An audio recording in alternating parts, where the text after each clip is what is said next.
Hello, people watching this. This is first ever episode of Walk a Mile in My Shoes. Yeah, I know. Applause now for the brilliant name. God, that was a bit cringe. But yeah, every week, every Sunday, I'll be doing a walk and just talking about the world and life and, you know, hopefully make people laugh. And start off, changes. They've been happening recently, and they've been happening for a long time. And the biggest change is I'm off to uni now. I've started uni, which is exciting, but also a little bit intimidating. And it doesn't help that everyone there is a little bit, I guess, intimidated, to a little bit socially anxious, maybe. You know, feeling the weight of their decisions. You know, it's like, oh, I've been waiting for this for so long, and now I'm finally here. What the fuck do I do? That sort of thing. And yeah, to be honest, most people at uni, it's like trying to talk to a brick wall. Feels like I'm interviewing someone, I guess is the best way to put it. Oh, this is not my good side. But yeah, when in uni, right, he's got this like form or like personal tutor thing, and it's basically what I've been doing all week. Lessons don't actually start until tomorrow, or lectures. But yeah, in my little form bit, no one can fucking talk. Ask him a question, it's like a little robotic. Yeah, no. There's nothing to build off on the conversation. It just feels like I'm interviewing them.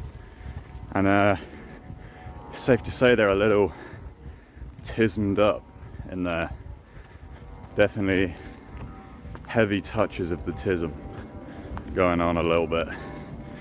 Also, it's fucking really wet now, and I'm soaked. Ugh. Hairline reveal. Wet hair just looks so ugly. But yeah, this walk I'm doing today is quite local to me. It's Runnymede Hill.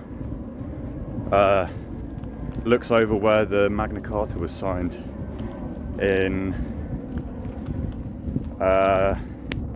is it 1415, I think? Don't quote me on that. 1215. One of those. It was the 800 year anniversary in 2015. So yeah, it was 1215. And yeah, King John.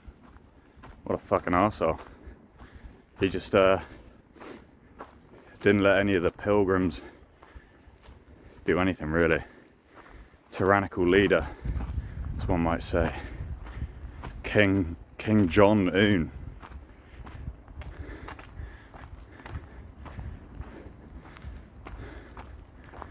Yeah, a lot of change going on. Changing my fashion sense as well. To, you know, attract any eligible bachelorettes, I guess. Because women love fashion. So, yeah. Changes. Changes. If you're David Bowie. Or a man with a speech deficiency. A stammer, I mean by that, or a star, I don't know the difference.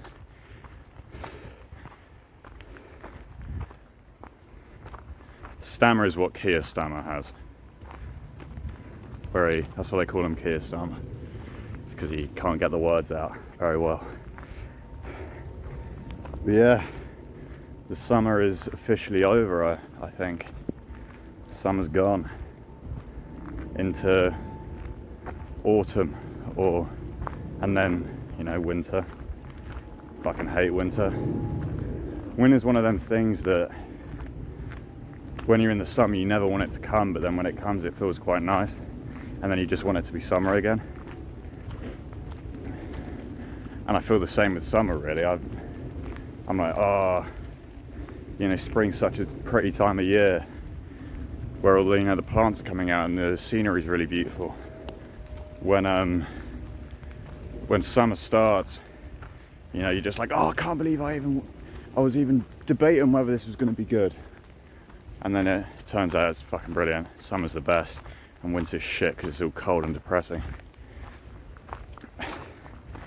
Well, this hill's quite taking my breath away a little bit, and not in the way that the song is.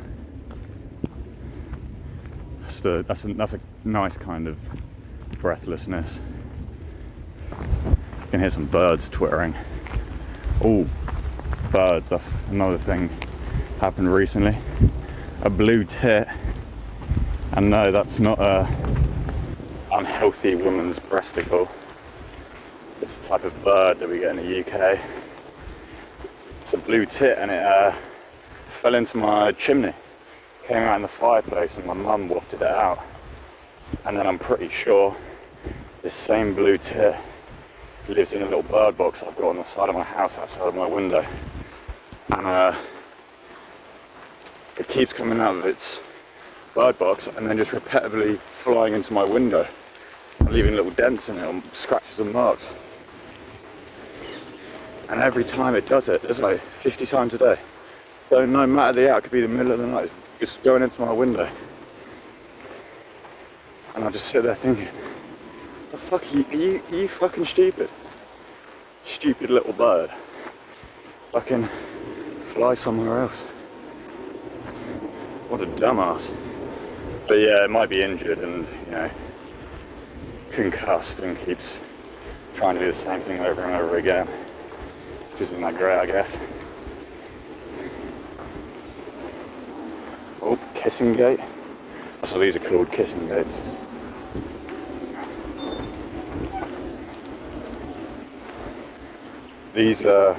These steps here,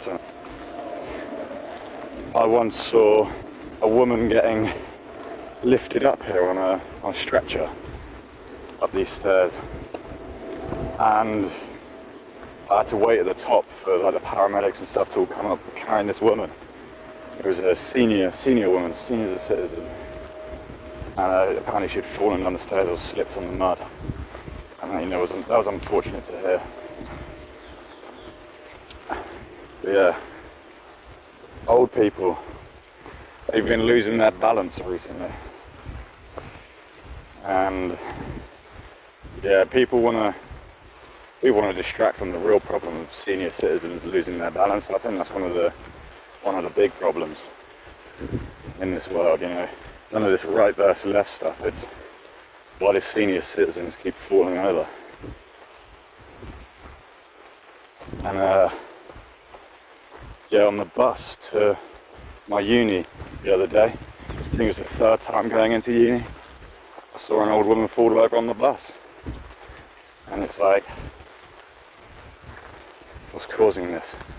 5G causing COVID? Nah, 5G is messing with old people and they keep falling over.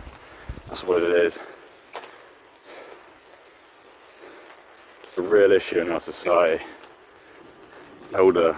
Elderly people being clumsy.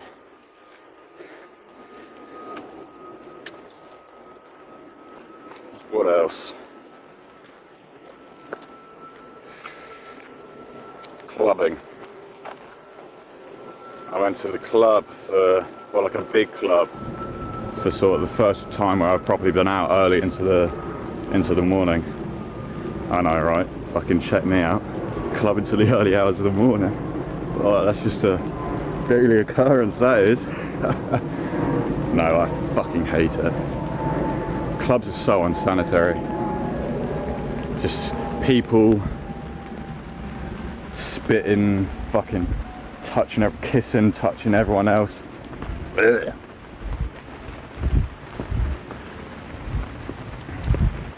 Maybe I am the autistic guy maybe I'm one of the autistic guys in my uni course. These fucking clubs are unsanitary. Yeah. That's my bad. But yeah. And I like the music in the club. You know, it's big speakers. You know, you can feel that shaking your bones in your body. A bone rattler. But yeah, it's just not really my kind of thing. I'd rather just sit at a pub, really. It's much better, in my opinion. Oh, walking downhill now. Getting to a legendary spot that I know. And this is like a spot up here. It's one of the best spots to, you know, indulge in substance abuse, I'd say. One of the best. And yeah, it looks over the whole of London. On a clear day you can see like Wembley and the Shard and everything, but it's not looking pretty clear today. It's looking pretty fucking wet and rainy.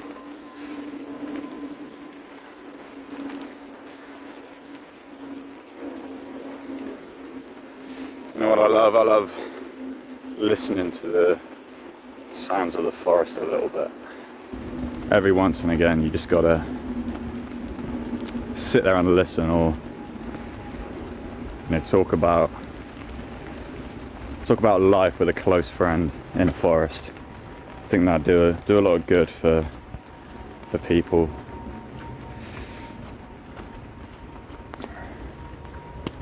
Treacherous areas here.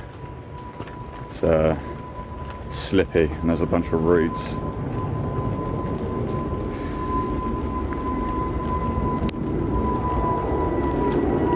Aeroplane.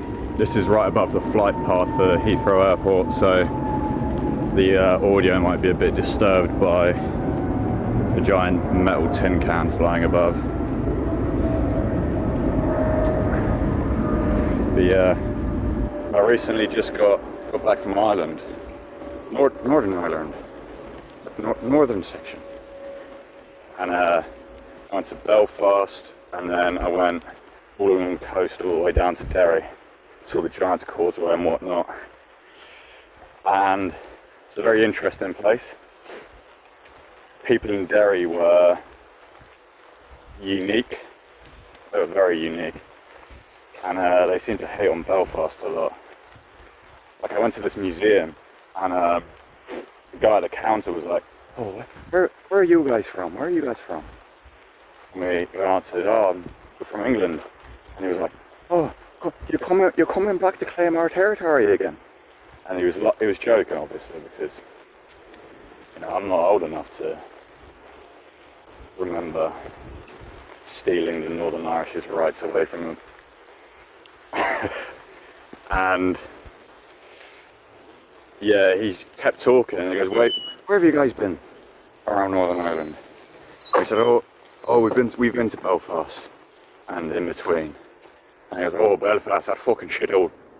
Belfast is a shithole. Don't believe anything anyone else tells you. Belfast is a fucking shithole." And I'm just standing there like, the whole of the north fought to be separated from, you know, whatever, just be separated in general. They just want to be on their own. And as they treat each other, seems a bit odd. I thought you were all united under one roof or whatever. And yeah, he was a funny old fella. People in Derry, they weren't so kind. That's not right. No, they were very kind and hospitable, but there's definitely undertones of violence. God, this fucking sea is so wet. It's fun. Oh, look at that! That's an little cows there. It's another thing in Ireland. They had a lot of cows. One day, we went along this path along the sea, going to try and find some dolphins, and we walked past this paddock of cows, and one of them. Fucking Samsung update interrupted my monologue here. But anyway, we walk along this path and we see these cows in a paddock, and one of them all up the side of his legs and his butt has a bunch of shit all down his fucking ass. And it might just be mud. This guy, his belly was moving in ways I haven't seen a belly move before. He was contorting, wiggling. I thought there was legs and arms poking into the sides of it. It was that extreme. I thought it was a pregnant cow. But yeah, we walked past him. He didn't look too chipper. He didn't. And we walk along and we get to this cave. It's called McCartney Cave, and it's where the secret body of the first iteration of Paul McCartney was laid to rest. That's a conspiracy theory, by the way, that he isn't actually two iterations of Paul McCartney, but the theory is that he died and then they replaced him with a newer version. They updated his model basically. He got too old and he needs a hardware update. Swapped out his graphics card and CPU and whatnot. Yeah, we walk along to this cave, and we get in the cave, and I'm looking out over the sea, and I see two dolphins playing around, and that was pretty cool. I couldn't get a video of them because they were dipping under and popping up in other places, so I think I might got one photo of the dolphins. Oh, I'm gonna sneeze. That was a close one. I'm getting really wet here. I'm not in a fun way either. But anyway, we're walking back from this cave, and see that same cow with a big load of shit on it, and the cow lifts its tail up, and then this fucking shoot of liquid poo. It's like, you know, when you put your thumb on the end of a hose and it just fucking, the power of it propels it. It was like that, just liquid poo, so much of it coming out, and it was like a, you know, parabolic arc. He shot it up and then curved like a rainbow. And we're just like, what the fuck am I looking at now? This cow has just produced about 6 to 8 litres of poo, I'd say, and shot it at high speeds out of his butt. And that was a really eye-opening experience. That made me realise a few things about my life. No, it didn't. But it certainly was it was definitely a thing that happened, and it was quite distressing, I'd say. And well, that whole island trip had a big theme around it of a bunch of poo, because later that day we went to the Giant's Causeway, and oh, my hair's so wet. Giant's Causeway is really nice. You know, you walk along this beach and then you get to these big columns of stone, and there's a lot of folk tales about like a giant there called Finn the Giant and his grandmother. And the story is that Finn the Giant wanted to challenge a giant from Scotland to a fight, so Finn built the Giant's Causeway as a bridge to Scotland, and then I think Finn and the Scottish giant are going to fight, and then either Finn or the Scottish giants realise that they're going to lose and they run back, and the giant, as they're running, the Giant's Causeway collapses, and that's why there's only one. There's two sort of similar geological structures on either side in Scotland and in Ireland. So that's the start. The pillars of the bridge on the shore were left behind, and yeah, Finn the giant. I think Finn was the one who cowers, and then he cowers back to his grandmother, who apparently is a giant as well, but I wouldn't talk about a woman's weight like that, to be honest. Bang out of order, Finn the giant. And that was sort of the story of the lore of the Giant's Causeway. But then a fire rescue helicopter comes in and lands. That was pretty cool. I didn't see anyone get lifted into it because I was walking back at that time. I was avoiding it.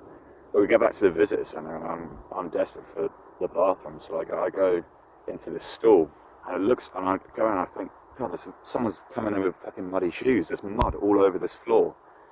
And then I realise there's mud all over the toilet seat, and that someone's tried to wipe it away. So it's left like the lines when you try and wipe something, you know, sometimes leaves a little bit there. And that's what it looked like. And I was like, God, how did someone get so much mud in here? And then I see on the floor there's a pair of trousers also covered in mud and a pair of pants with a bunch of mud in them. And then it clicks. Some guy had such a violent episode of diarrhea in the Giant's Causeway toilet. It was leaking out the sides of the fucking bowl. It overflowed. It was leaking out the sides. And it was covered. The floor was covered. It was on the walls. This guy, it seemed like he'd pressed his fucking butt up against the side of the toilet stool so that there was more pressure so it would squirt everywhere. It's like he was actively trying to get shit everywhere. He just left the evidence there, left his trousers there. And there was a guy in there before me just taking a piss because he left the door open. I saw I was going to go in there before, and because the door was open, and he was just stood there taking a piss. And I said, you know, sorry. That guy took a piss in that toilet covered in shit, and there was footprints in the floor.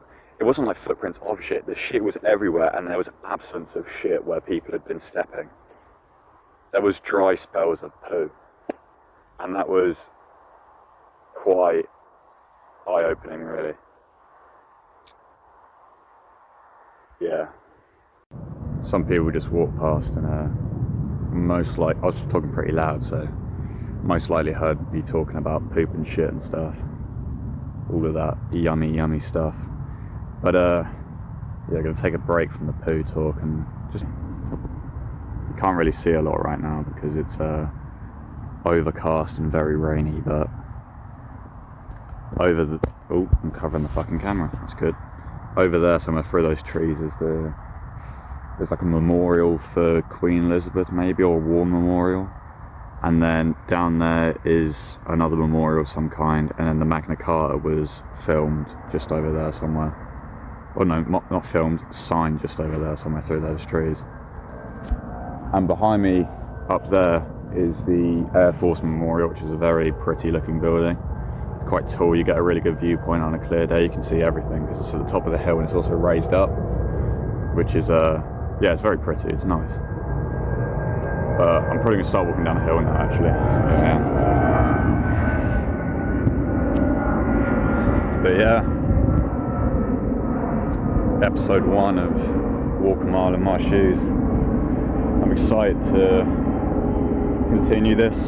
I don't really expect people to watch it. It's just something that I can, you know, when you ever get a time to yourself just to say what's on your mind, you know, say what you've been thinking about recently. But yeah, my main goal is just to entertain and to make people laugh. I enjoy making people laugh. It's a good time.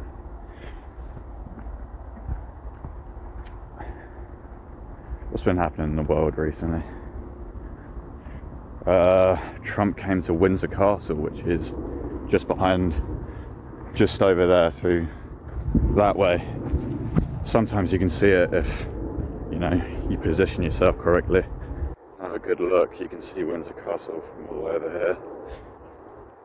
And Trump came to Windsor and he closed down a lot of shit. And the day that he came, I was starting my walk to Winchester from Windsor Castle. And yeah, me and my buddy had to modify our route because he fucking closed everything down, the prick. And yeah, he's also been beefing Sadiq Khan, which is not on my bingo card, to be honest, because as far as things go, Sadiq Khan is wholly unimportant in the world of international politics, I guess. But there is no reason why Trump should ever be interested in the mayor of London. It makes no sense, but yeah, Sadiq has been pushing his buttons a little bit, and it's quite funny to be an observer of. Ooh, look, that cow's looking at me.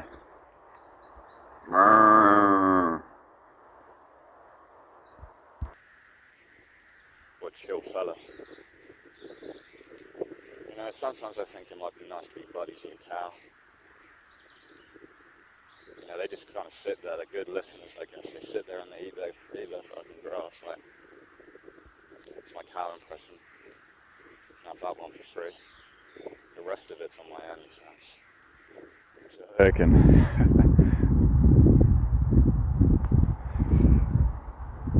But yeah, cows would be good listeners. They're good to have as a friend. Same with, I think, otters. I'd like to be mates with an otter. Don't think he could hold his booze very well, so maybe the pub wouldn't be the best place, but you know, just chilling by the river or something with an otter. I'm sure they're nice fellas. And lasses, if that's the correct terminology. Nice northern otter, or a lass. People from the north say funny things, don't they?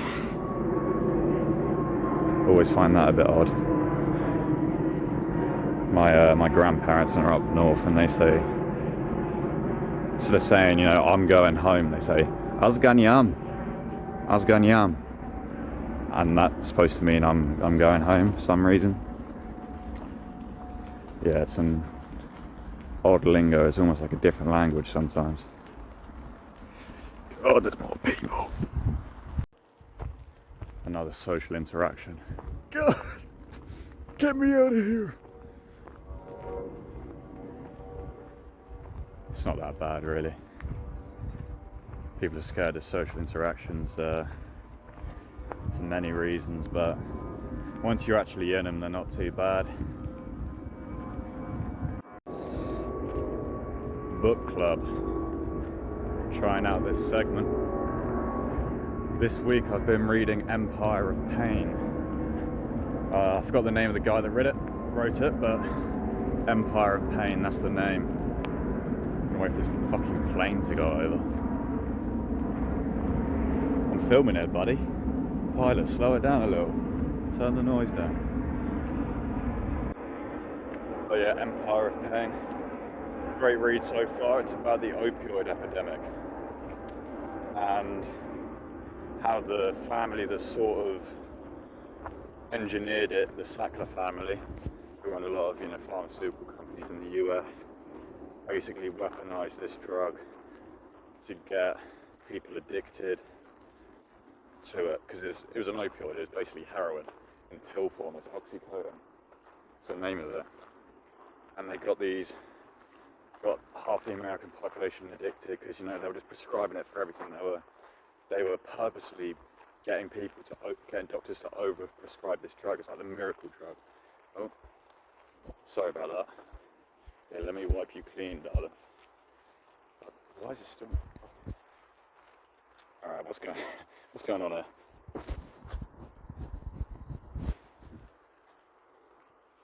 Flashbang. Not there. But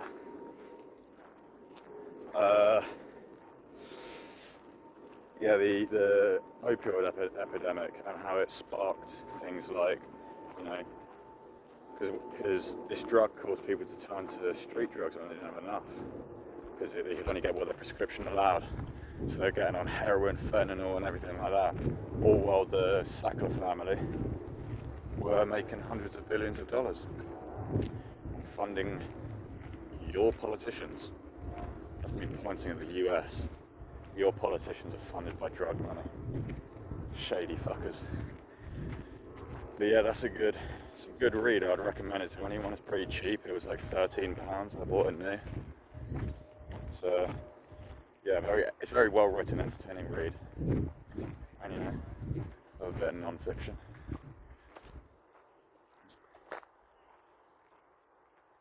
More people.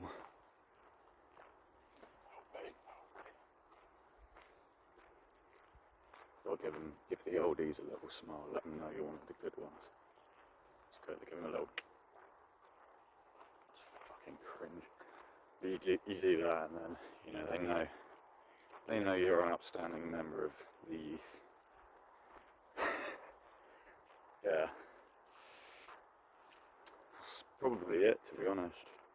Book club, something else. Talked about a lot today. Try to choose a song of the day, maybe. What song would I like to recommend to people to listen to? I'm going to say Sleep the Clock Around by Belle and Sebastian. Underrated band. But they're probably not underrated. They've got a very loyal fan base, but don't get enough recognition. A very good band. Bell and Sebastian, Sleepy Club around. Great track. Yeah, I'm coming to the end of the walk now, so thank you if anyone's listening. I'm grateful for that, and thank you for letting me into your lives for 25 minutes or wherever this comes out to. And I'll do another one next Sunday, hopefully a different walk somewhere, maybe along the river, something like that. And yeah, thanks, very kind.